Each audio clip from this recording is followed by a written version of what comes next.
Hi everyone and welcome back. Today we're excited to show you how to efficiently remove bolted-in bearings using the Wallmek Gen 3 bolted-in set. Yeah, forget the old hassles and don't use the shop press. Use Wallmek tools on the car instead. Using the Wallmek tool system on the car, ergonomics, efficiency and time saving are the crucial benefits compared to old methods. Let's dive in.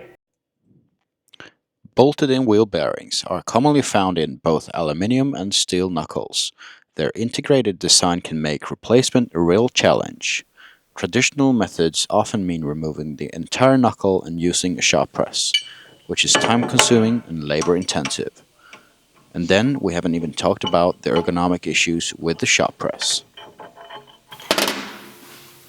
Wallmek's Generation 3 extension set is designed specifically for these bolt-in bearings, allowing for removal and installation directly on the vehicle. This means you can replace the bearings without dismantling the entire assembly, saving both time and effort. First, we secure the tool to the hub assembly using the appropriate adapters. Then we apply controlled hydraulic pressure to safely remove the hub.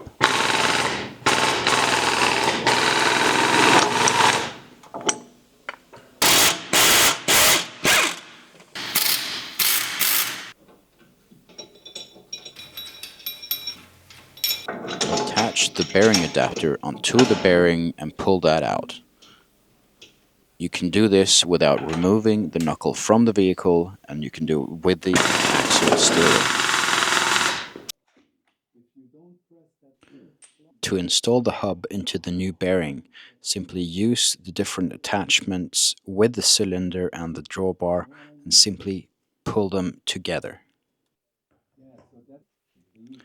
Doing the job on the car minimizes the risk of damaging surrounding components and maintains the integrity of the assembly, and it enhances efficiency, reducing labor time and physical strain on the technician, all resulting in time saved on each job for a more efficient day. If you're looking to upgrade your wheel bearing service capability, Wallmek tool system is a game changer. Yeah, and it's engineered for efficiency and precision for the professional. Visit our website for more information about our innovative tools. And don't forget to like and subscribe. Thanks for watching and invest in time.